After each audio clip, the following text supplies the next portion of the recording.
Hello YouTube, c'est le scan de Razi en ce lundi 3 novembre 2025. On va parler de Julien Dray, l'homme politique de gauche que l'extrême droite adore.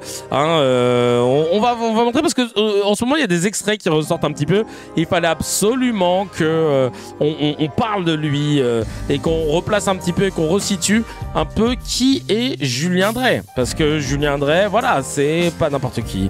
Alors c'est un homme politique, qui dit comme trotskiste, qui a ensuite adhéré au PS. Il a été cofondateur de SOS Racisme et bon, il a plus de mandat depuis 2021, mais il est commentateur et chroniqueur régulier sur CNews, évidemment, le parcours classique. Il a aussi été dans des magouilles. En fin 99, on l'avait mis en cause dans une enquête pour l'achat d'une montre d'une valeur de 38 000 €. Dont plus de la moitié avait été payée en liquide. Bon, ça a été classé sans suite parce qu'en fait on le soupçonne d'avoir utilisé l'argent de SOS Racisme, quoi, l'argent de la caisse. À SOS, nous avons déjà à l'époque, au milieu des années 80, les militants avaient noté ce penchant dispendieux, notamment à SOS, nous avions redécouvert, non sans surprise, sa passion pour les lunettes, les montres, les stylos, les cartables et les scooters. C'est un véritable maniaque, écrit Serge Malik, l'un des fondateurs du mouvement, dans son livre Histoire secrète de SOS Racisme. Julien Dray, il avait fait l'objet d'une enquête préliminaire le 10 décembre 2008 par le parquet de Paris pour abus de confiance à la suite d'un signalement de Tracfin, la cellule anti-blanchissement du ministère des Finances, portant sur des mouvements de fonds suspects à partir de comptes de l'association. Les parrains de SOS Racisme et de la Fédération indépendante démocratique lycéenne, la FIDEL, depuis le janvier 2006. Ah, il était aussi là, voilà, décidément. Les enquêteurs soupçonnent Julien Dray d'avoir bénéficié d'une partie de ces sommes évaluées au total à 351 000 €. Ça va, l'associatif. Selon ce rapport, les enquêteurs de la cellule anti-blanchissement avaient relevé notamment des versements allant jusqu'à 18 500 € chez l'horloger Breguet. Sympa. Ça, elle est où cette affaire? Alors en fait, nombre de chèques tirés enregistrés posent la question de leur contrepartie. Les émetteurs ont en effet soit leur siège social dans le département dont M. Dray est élu, soit ils ont obtenu un chantier public dans sa circonscription, soit obtenu un marché public avec le Conseil régional d'Île-de-France. Écrit Tracfin dans son rapport. Wesh. Selon le magazine Paris Match, le 21 janvier 2009, les achats de montres se feraient avec une carte American Express Centurion, un modèle spécial VIP fabriqué en titane dont il n'existe qu'une centaine de porteurs en France. Le magazine révèle que Julien Dray a également un faible pour les cartables et les stylos de marque. C'est trop chelou, les cartables. Il peut dépenser 2 000 ou 3 000 €, notamment chez Mora, près du Sénat, la mecque parisienne du stylo de collection. Selon le journal Le Monde, le 16 décembre 2009, Julien Dray a fait l'objet d'un rappel à la loi portant sur une somme de 7 000 € sans référence avec les sommes publiées par certains journaux de sa collection de montres de luxe. Les sommes en cause ayant été remboursées et en l'absence de plainte, Julien Dray n'a pas été renvoyé devant le tribunal correctionnel. Le procureur de Paris a estimé que les investigations n'avaient pas mis en évidence un train de vie personnel dispendieux de la part de Julien Dray, tout en reconnaissant cependant un abus de confiance après l'achat pour 7 000 € de l'une de ces montres de valeur que Dray collectionne avec un chèque de l'association. 10e circonscription de l'Essonne. C'est Dora Dray, je te jure. Ah ouais. Ah, le mec est dans des salades quand même. 50 ours de Dray. Allez, c'est parti pour les jeux de mots. Donc c'est de lui qu'on va parler, c'est de ce chacal. Mais avant ça, je voulais vous dire merci pour les retours que vous avez fait sur le dernier épisode de Tout le monde le sait. Tout le monde le sait. Et j'espère qu'on va pouvoir en avoir d'autres, des épisodes. Là. Normalement, la prochaine session, c'est le 29 novembre. N'hésitez pas à nous donner de la force, que ce soit sur le Tipeee. J'ai vu qu'il y en avait qui avaient donné des petites sommes ponctuelles, des 5 € par-ci, des 10 € par-là, même des 1 €. C'est incroyable. Sachez que je sais que les temps sont durs, donc merci 1000 fois pour le soutien et j'espère qu'on va pouvoir faire d'autres épisodes. Normalement, le prochain, c'est le 29 novembre qu'on le tourne, samedi de 14 h à 16 h, toujours à l'appart de la Villette. On va mettre le lien bientôt, mais si vous voulez participer, n'hésitez pas. Il y a l'adresse qui est dans la description et sur le chat. C'est tlms.leshow@gmail.com et aussi il y a eu pas mal de des commentaires qui font trop plaisir, du genre encore un banker, nous dit Lagoule, merci à toi. Il y a Monde de Fou qui dit c'était excellent comme toujours, merci Kevin, merci beaucoup Monde de Fou. Vivement la suite, on espère, merci beaucoup. Ça c'est Yoya le bordélique. Et voilà, plein de messages comme ça.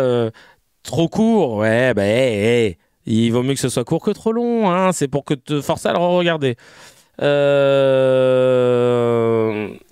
Alors, il y a Samy qui dit reprendre l'expérience des pro-génocidaires pour preuve de leur propagande et en faire un titre d'émission, c'est du jamais vu, vive Kevin Razi. Je sais pas si c'est positif ou pas, mais merci en tout cas.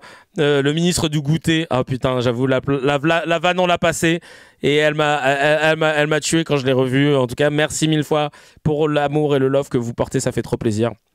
Tu as plus de contact avec les membres de Don't Demande qu'à en rire? Un petit peu, si, un petit peu. Mais quand on se croise, on est content de se croiser, quoi, tu vois. Alors, Julien Drey, on commence tout de suite. Qu'est-ce qu'il dit dans l'émission? Alors là, c'est Maud Destangal qui nous partage cet extrait. Il avait assumé... Ah oui, c'est vrai. Il avait pris une élue PLS qu'elle avait assumé être une arabe de service pour le défendre. Voilà où ça mène d'être collabo de l'extrême droite. Non mais regardez ce qu'il a dit, c'est scandaleux. Voilà, moi je suis peut-être un vieux monsieur, j'ai des règles morales. Tous les sujets que vous défendez aujourd'hui sont qualifiés de sujets de droite. Vous êtes passé de SOS Racisme à CNews. Aujourd'hui, la gauche vous déteste et la droite vous aime bien. La droite a l'impression que vous avez compris des choses. Je pense que les gens qui sont là, ce sont plutôt des gens de droite et c'est eux qui vous aiment bien. Vous êtes un collabo. Je suis un collaborateur. Quand j'écoute par exemple Julien Drey, je me dis mais il parle comme Jean-Marie Le Pen. Vous voyez l'état d'esprit dans lequel nous travaillons. Vous êtes un collabo.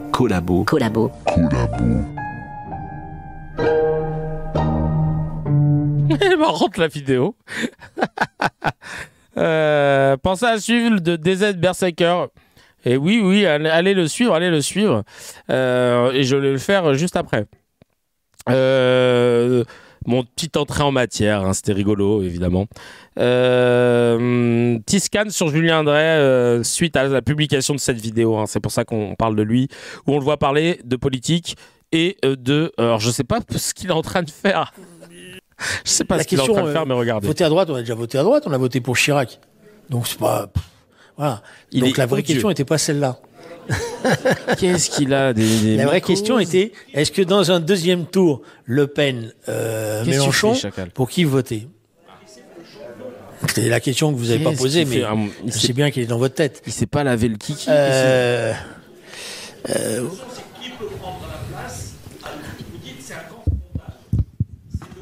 Mais c'est gênant. Donc, qui peut représenter Mais Chacal, on te voit. Les morpions. Quelle attaque de morpions. Oh, fuck. La question... Disgusting, I mean, wow. Même le mec à côté est gêné. Ah, j'ai pas vu. Ah, le mec à côté, il est gêné. Putain, je parle comme Franck Tapiro quand je suis excité. Le mec à côté, il est gêné. C'est pas un PC, c'est feu. Ça, c'est ses feux. Attends, le mec à côté, il est gêné. Ah oui, il l'a vu, là. Ah oui, il a vu là. Je sais bien qu'il est dans votre tête. Là, il a vu, je crois. Attends. Il me semble que ça constitue une agression sexuelle. Oh, je te jure. Morbag Drey. Oh, dégueulasse. Bref. Et voilà comment il parle de Mélenchon aussi dans cette même... une fois qu'il a fini de se gratter les morpions. Regardez comme il en parle. Il accuse Mélenchon d'antisémitisme catholique, hein. Évidemment. Et évidemment, on constate que la vidéo ne veut pas se lancer. Mélenchon est Ah voilà, c'est... Hop, c'est parti. Mélenchon est antisémite. Oh, les vieux gens sont tout contents là. Ouais. Merci de dire les termes. Super. Et je le dis comme ça de manière aussi prononcée, parce qu'en fait, Mélenchon a été... c'est Ruth Elkrieff qui a attiré mon attention là-dessus. Elle m'appelle un jour, elle me dit... T'as parlé quand t'étais avec lui de son enfance, de sa jeunesse, etc. Je dis ouais, un peu comme ça, mais pas plus que ça. Elle me dit t'as creusé un peu. Je dis non, j'ai pas, franchement, bon, ouais, la seule chose que je me foutais de sa gueule, je dis arrête de dire que t'es un pied noir, t'es pas un pied noir. Toi, t'étais un enfant de fonctionnaire français, t'es juste rentré en 62. D'ailleurs, il le dit dans ses mémoires. Il dit moi, j'étais pas un pied noir. Moi, je rentrais parce que mes parents avaient fini leur temps et voilà, et j'étais avec ma cage et mon oiseau et je voyais ces pauvres gens, etc. et tout. Pourquoi je vous raconte ça? Parce que sa jeunesse... Mais pourquoi tu racontes ça? C'est d'abord sa jeunesse de la communauté hispanique au Maroc et en Algérie. Et là, à ce moment-là, il est totalement imprégné d'une culture catholique qui est, au moins dans nos pays, en Algérie et au Maroc, très antisémite. Très antisémite.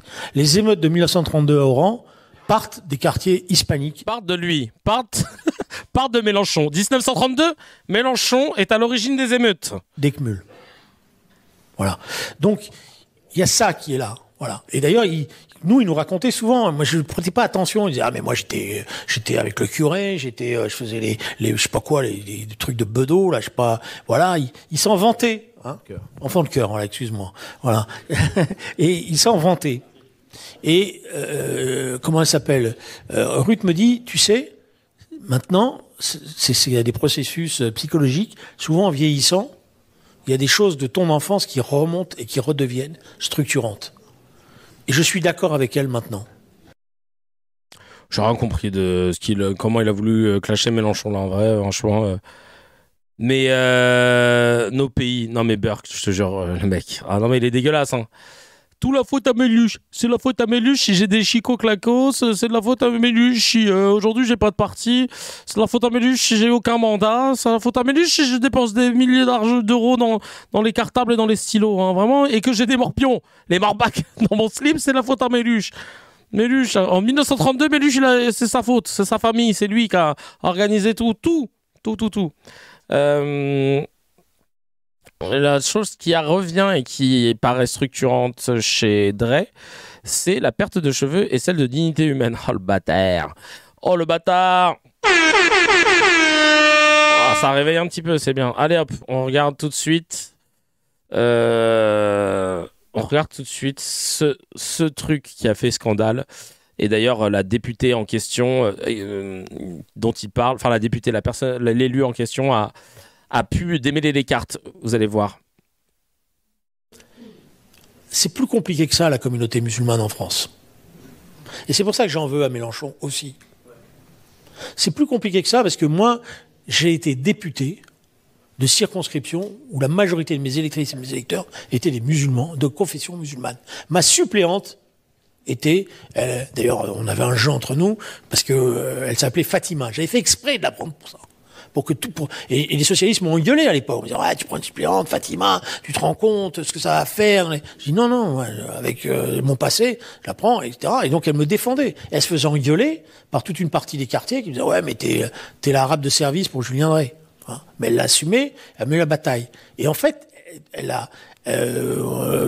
me faisait des scores incroyables à la Grande Borne et dans les quartiers. Donc, c'est pour ça que c'est pas aussi simple que ça. Oh, le bâtard! Oh le bâtard, vous avez vu en dessous là, Mathilde Panot qui dit ma suppléante s'appelait Fatima, d'ailleurs je l'ai prise pour ça. Rendez-vous compte de la violence des mots de cet odieux et raciste personnage qui est Julien Drey. Antoine Léaumont qui dit ses propos sont dégueulasses, ils le sont envers Fatima Ogbi à qui j'apporte mon soutien, ils le sont envers les habitants de la Grande Borne et au-delà de tous ceux qui sont concernés. Il révèle un racisme que ce monsieur déverse régulièrement sur CNews à vomir. Non mais c'est une dinguerie. Attends, on va regarder un petit peu. Elle me fait des scores. Le mec, il croit que les gens lui appartiennent. Non, mais... Et la plupart des politiques, qui sont comme ça, tu sais. Ceux qui sont dans la politique depuis trop longtemps, tu sais, qui sont vraiment professionnalisés. Voilà, c'est ce cynisme-là, tu vois. Et d'ailleurs, elle a répondu, hein, Fatima. Elle a répondu... elle a répondu dans une conférence récente de Julien Drey dont j'étais suppléante il y a près de 20 ans, s'est permis de salir mon image et surtout il a parlé de moi comme une arabe de service. Et alors attends, parce que du coup il m'a mis le showrunner la capture d'écran du début du thread, mais pas de la suite, chacal là. Alors je vais vous la montrer pour qu'on ait sa réponse en entier. Qu'a-t-elle dit, Fatima? Hop, Fatima, qui est conseillère régionale d'Île-de-France actuellement, et maire adjointe de Grigny, et conseillère communautaire déléguée à GPS. Ça, voilà, elle gère tous les systèmes de navigation pour se repérer. Alors, petite boutade, qu'est-ce qu'elle nous dit? Elle nous dit, donc, elle remet l'extrait. Ensuite, elle met... à qui il aurait confié sa suppléance pour faire des scores à la Grande Borne. Franchement, s'il n'avait pas été question que de moi, je n'aurais même pas pris la peine de répondre à ce genre de propos, mais là, ça va plus loin. Ce n'est pas seulement un manque total de respect pour mon travail, c'est aussi une insulte envers ses anciens électeurs, envers les habitants de Grigny, envers tous ceux qu'il réduit à leur origine. Julien Drey semble aujourd'hui s'épanouir dans un discours qui divise, qui classe les gens, qui parle des Arabes et des musulmans, des quartiers comme s'ils n'étaient pas pleinement français, et réduit des populations à des clientèles électorales comme si un nom ou un visage suffisait à convaincre. Les Grignois, eux, votent avec le cœur et avec leur conscience, et leur cœur, il est bien à gauche, donc bien loin de ce qu'il est devenu. L'histoire de la gauche, celle de notre circonscription, celle de Grigny, n'a de place pour la haine et le mépris. Voilà. Et Olivier Faure qui dit « Fatima, tu es notre honneur face à celui qui essentialise et divise le pays et les communautés, là où toi, tu n'as cessé de considérer chacun pour ce qu'il est et pas pour ce qu'il est supposé être. Casse-toi, toi. Casse-toi avec ton vieux parti, là, frère. Là. Tu nous avais tués, là, avec votre vieux parti de droite. Là. Vraiment, lui... Ah oui, non, Olivier Faure, si vous me voyez doubler quelqu'un comme ça, c'est que vraiment, je m'en bats les couilles de... Voilà, il manque Bouhamran, je te jure. Non, mais leur vieux parti qu'il est devenu, là, oh là là, parti socialiste, on ne veut plus entendre parler. Vraiment, vraiment, non. C'est bon, ils sont cancel de nos cœurs. Et Julien Drey, comme tous les autres politiques, si prompt à nous faire des leçons de laïcité, parle au Centre européen du judaïsme. Il parle de Shannon Seban et il dit qu'il veut faire d'elle une des dirigeantes de notre pays. Et il n'est même pas de son parti, ouais, c'est clair. Non, mais juste... Voilà, c'est la famille, c'est la grande famille, donc ça nous va. Donc je vous disais bonsoir, je vous remercie d'être là, saluer tous ceux qui sont intervenus avant moi, et ceux qui sont à la tribune, et celle qui est aussi à la tribune. Merci Mimi. Je vous vois grandir avec plaisir, je l'ai connue un peu plus jeune, et que j'essaye de faire qu'elle soit une des dirigeantes politiques de notre pays dans les années à venir. Elle en a tous les talents et toutes les capacités. Bon, des fois on s'engueule, hein, pour être honnête. Bon, mais ça fait partie justement du judaïsme, si j'ai bien compris. Donc je vous disais bonsoir, je vous remercie d'être là, saluer tous ceux qui sont intervenus avant moi, et ceux qui sont à la tribune, et celle qui est aussi à la tribune. Je vous vois grandir avec plaisir, je l'ai connue un peu plus jeune, et que j'essaye de... Horrible. Horrible. T'as déjà vécu ça, Fego? T'as déjà vécu cette situation où Julien Drey te sauce devant des gens? Ah putain, pas facile.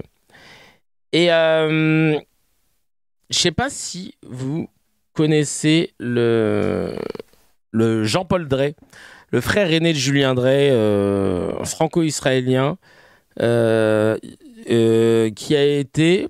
Alors, attention, il y a plusieurs choix. Il y a plusieurs choix, donc je vais mettre la musique des choix. Non, c'est pas du tout ça. Bon, j'en ai pas de musique des choix, donc on va mettre celle-ci.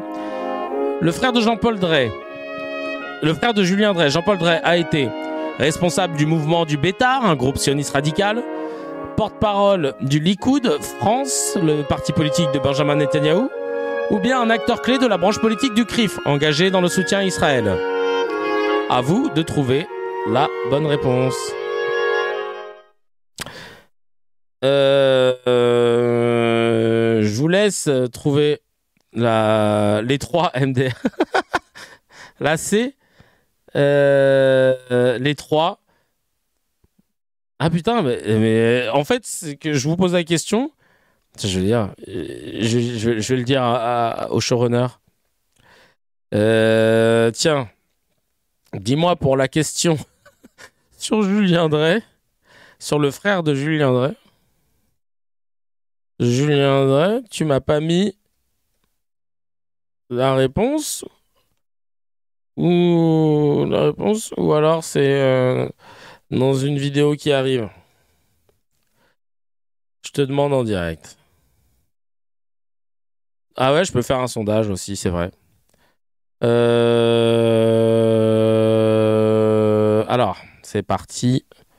Oh là là, Jules qui m'envoie plein de vidéos là, en plein live. Ah, chacal, ça me donne envie de les regarder. En attendant, on va regarder la vidéo. Après, on a eu ce moment particulier où je deviens membre porte-parole du parti, donc membre de la direction, et un jour je découvre une note qu'on m'amène, qui était écrite par un type qui s'appelait Pascal Boniface. Moi, je débarque dans le bureau de Hollande. Il dit, moi, ça a vu cette note? Je dis, ah, c'est quoi ce truc? Bon, mais pourquoi tu t'énerves là-dessus? Je dis, mais t'es fou, quoi. T'as vu ce qu'il a écrit? Je dis, alors il le lit, parce qu'Hollande, c'est pas un intellectuel. Dans cette chose-là, bon, il relativise toujours. Bon, attends, on va s'arranger. Non, attends, François, c'est un problème, ce truc-là. Bon, écoute, charge-temps. Bah, moi, c'est simple. Hein. Je convoque le mec, je lui dis, c'est quoi cette note? C'est impossible, t'es fou, c'est contraire à nos trucs, on commence à se discuter. Je vais voir Hollande, je lui dis, bon, écoute, c'est simple maintenant. Ou il est viré, ou c'est moi qui pars.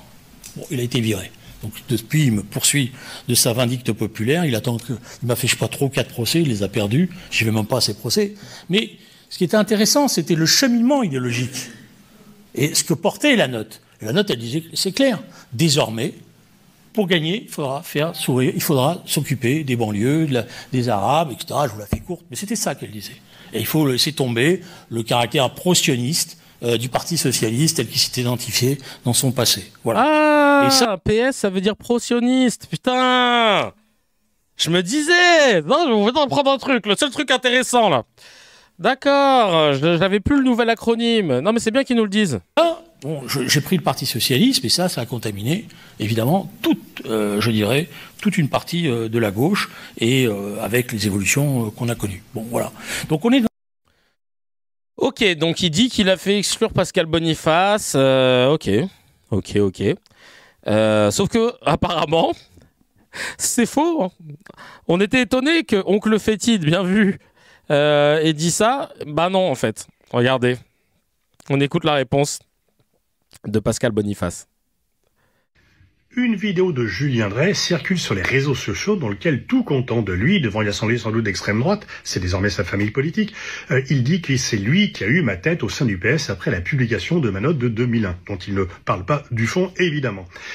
Il dit qu'il m'avait convoqué et qu'ensuite il était allé voir François Hollande pour dire ça va pas, c'est lui ou c'est moi, soit tu le vires, soit c'est moi qui quitte le PS et donc j'aurais été viré. Ça s'est jamais passé comme ça, il baratine à fond, jamais il m'a convoqué, jamais je me serais rendu à une convocation de Julien Drey. C'est avec Pierre Moscovici, qui était à l'époque secrétaire international, que j'ai parlé de la poursuite de mon activité au sein du département international du PS, que j'ai préféré quitter, et on est resté en bons termes. Pierre Moscovici, dans une lettre que j'ai de nouveau publiée, rendait hommage à mon travail. En fait, Julien Drey dit que je le poursuis de ma vindicte depuis cet épisode. Bah, pas du tout. C'est plutôt lui qui régulièrement m'attaque. Et alors qu'il m'avait attaqué, dans mon livre Les pompiers pyromanes, j'avais écrit qu'il détournait mes propos avec la même habilité qu'il détournait l'échec du SOS Racisme à son profit. Donc une affaire peu glorieuse pour lui. Il avait à l'époque dit urbi et orbi qu'il allait m'attaquer en justice, ce qu'il n'a bien sûr jamais fait parce que ça aurait été un peu grave pour lui. De même d'ailleurs qu'on devait, au début des années 2000, faire un débat ensemble suite à ma note sur le Proche-Orient sur Radio J, qu'il a annulé au dernier moment. Il ne peut pas débattre avec moi, il peut débattre tranquillement sur sa chaîne d'extrême droite à CNews, là il est à son aise, mais je le défie d'avoir un débat contradictoire avec moi. Tu sais très bien, Julien, où me trouver. Donc faisons un débat contradictoire, non pas sur l'échec, non pas mais sur l'antisémitisme, sur le conflit du Proche-Orient.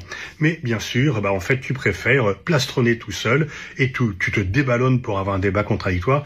Tout ceci n'est vraiment pas glorieux. Tu es passé de touche pas à mon pote à tuer les tous parlant des Palestiniens. C'est vraiment la déchéance et franchement, ça fait peine à voir. Ça fait vraiment peine à voir. Oh! Il a dit les termes en direct de la station thermale. Aïe, aïe, aïe, aïe, aïe, aïe, aïe, aïe, aïe, aïe, aïe, aïe. Ça va péter. On veut le débat. Où tu sais où trouver, je t'attends. Et voici la note de Moscovici, tiens. Qui date du 8 septembre 2003. Et il y a écrit... donc c'est une note interne, secrétariat national Parti socialiste. Chers camarades, je réponds à ta lettre du 27 août dont j'apprécie la sincérité. Elle mériterait bien sûr de plus amples développements, mais je me contenterai de 2 remarques. Non, en gras, Pascal Boniface n'a pas été débarqué ni licencié de ses responsabilités pour délit d'opinion. Je connais Pascal depuis longtemps. Nous avons beaucoup travaillé ensemble. Professionnellement, je reconnais sa compétence et son talent. Et je souhaite qu'il continue à être utile à nos idées. Si je ne partage pas tout à fait ton jugement sur son livre, qui comporte à la fois, selon moi, des analyses justes et d'autres plus contestables, je défends absolument son droit à défendre ses opinions. Celles-ci ont, par leur force, provoqué un débat, suscité des polémiques. La direction du Parti socialiste a estimé, après le congrès de Dijon, qu'il était mieux pour notre parti, comme pour Pascal Boniface, que la responsabilité qu'il occupait ne pâtisse pas de cette confrontation et de ses excès, et qu'il s'en retire pour un temps, d'autant qu'il ne l'occupait plus guère depuis la fameuse note de 2001. Je me suis expliqué avec lui longuement et amicalement. D'autres prises de position ont entraîné un retrait plus marqué de sa part. Je le regrette et je ferai tout pour qu'il ne soit que provisoire. S'agissant du fond, je partage beaucoup de tes constats. Face au drame du Proche-Orient, les socialistes ne doivent servir qu'une seule chose, celle de la paix entre les Israéliens, je te cite, vivant dans les frontières sûres et reconnues, et des Palestiniens ayant un État viable. Cette position d'équilibre est exigeante. Elle suppose de mettre chacun... attends, il faut que je resserre mon micro. De remettre chacun devant ses responsabilités, ainsi que le Parti socialiste condamne-t-il les attentats terroristes aussi bien que les ripostes ciblées et regrette l'édification du mur de séparation. Ah oui, ça datait déjà de cette... je sais même pas, tu vois. Ok, non mais écoute, ma foi. Et pour finir, donc, on va parler de la famille Drey, hein. Julien et son frère Jean-Paul, ils parlent de la grande fête de la Concorde qui est un rassemblement de touche pas à mon pote organisé par SOS Racisme, je l'ai fait à la Jamel Debbouze, sur la place de la Concorde en 85 et Julien Drey. Il parle du Bétard et donc vous avez la réponse à la question. C'est parti, on regarde tout de suite. Année. Et cet extrait, il est édifiant aussi. Pareillement. Bon, écoutez, moi... Ça marche. Bon, dans la famille, il y a deux frères. Il y a moi et mon frère qui s'appelle Jean-Paul. Il y avait une division du travail. Moi, je m'occupais de la gauche, lui, il s'occupait de la droite. Donc, je la fais simple, mais mes parents, quand ils m'ont vu virer trotskiste, ils étaient inquiets. Et donc, ils ont retiré mon frère de l'école publique et ils l'ont mis dans une école juive. Comme on n'avait pas beaucoup de sous, ils l'ont mis dans une école juive à Pavillon-sous-Bois, qui n'était pas forcément une école d'élite intellectuelle. Mais bon, voilà. Puis donc, lui, par ce biais-là, il aurait pu virer comme son grand frère trotskiste, mais il a viré sioniste. Et il est devenu chef du Bétard, je crois, c'est un truc comme ça. En France, bon, voilà. Mais c'est un Bétard sympathique. Un Bétard sympathique. Je rappelle un groupuscule qui cassait les gueules. Hein. Bétard sympathique. Ne relancez pas avec sionisme charnel parce que ça m'a valu des colibés de... Parce que tu sais, notre capacité chez les cracks à pouvoir partir sur beaucoup de vannes avec ce genre de choses... Attends, je vais vous dire ce qu'est le Bétard en quelques lignes pour celles et ceux qui... le Bétard sionisme sympathique, c'est un mouvement qui a été fondé en 1923 et qui du coup prône un sionisme nationaliste, militant et discipliné, et qui se formait à la fierté juive, la formation physique et militaire et le leadership.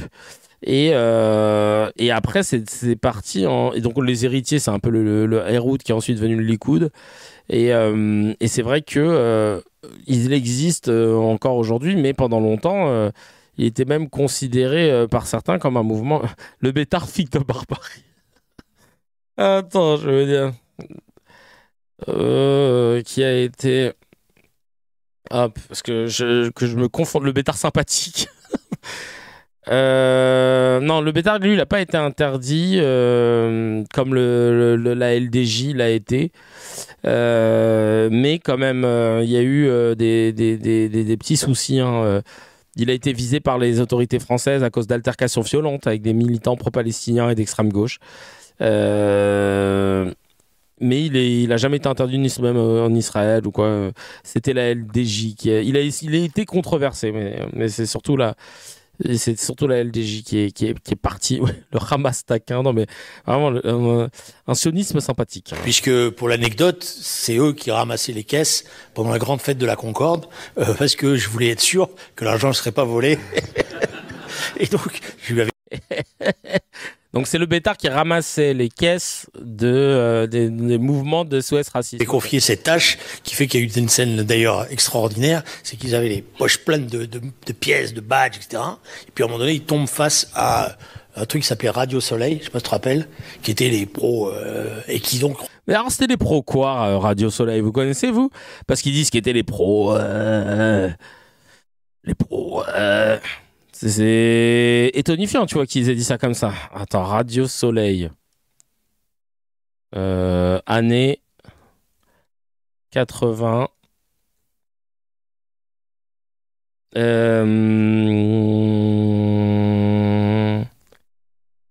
Radio Soleil. On va regarder ce que c'est. Hein.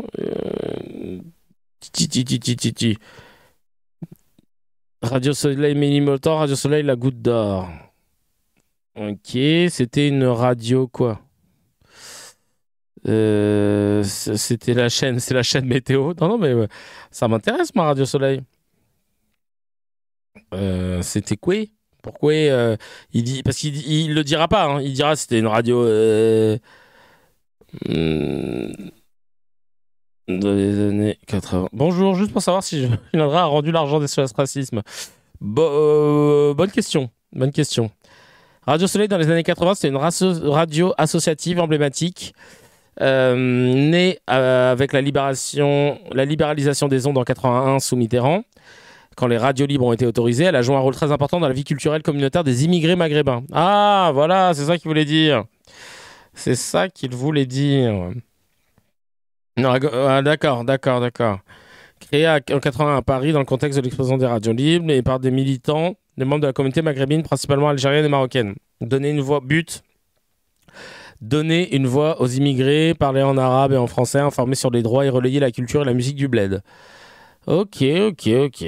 Reconnaissent mon frère et son équipe, évidemment ça dégénère, il y a des milliers de pièces qui tombent par Pourquoi terre. Évidemment ça dégénère, c'est ça moi que je comprends pas, cette partie de l'histoire elle est bresson pour moi.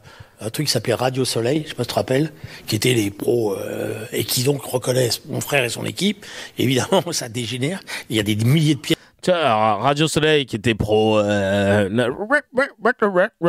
évidemment ils reconnaissent mon frère et son équipe, ça dégénère. Et tu sais, il dit ça en mode... Il y a un truc qui est pas net. Pourquoi une radio qui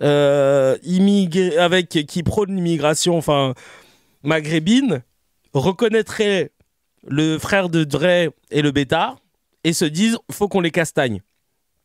D'ailleurs, il le dit pas.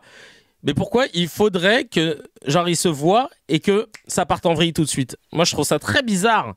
Je trouve que l'histoire, il la remixe pour pas rentrer dans les détails, parce que j'ai l'impression que dans les détails, ça n'irait pas dans son narratif.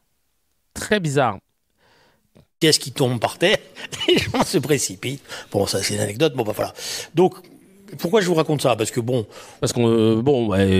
m'avez payé, il faut bien que je parle. On était juifs pieds noirs, de tradition. Mes parents n'étaient pas des très religieux, mais avec l'évolution de mon frère, ils le sont devenus un peu plus. Donc, ils ont commencé à faire Shabbat, à manger kasher, etc. et tout. Bon, voilà. Mais il y avait la cohabitation fraternelle entre nous qui faisait que il y avait une sorte de gentleman agreement. Alors, mon frère vous dira que c'est lui qui me formait sur ces questions-là, et moi je dirais que j'écoutais, que je prenais. Voilà. Oh, on s'en fout. Et je me gratte les couilles pour changer. Ok, merci. Merci pour cette... une famille vraiment formidable. Ah oui. Vraiment formidable, ouais, c'est clair. À deux doigts de se gratter. Non, mais il l'a fait, vous inquiétez pas. Écoutez, ma foi. Voilà un peu ce personnage. S'il y en a qui ne le connaissaient pas trop, on va éviter d'être dans les... Il rit de ses propres histoires. Très approximatif, on voit qu'il a choisi un narratif, on voit qu'il est passé de la gauche à la droite, mais était-il vraiment de gauche à l'époque? Je sais pas. Est-ce que c'était pas de l'opportunisme? En tout cas, Si vous voyez ce personnage régulièrement sur CNews, vous savez à qui vous avez affaire.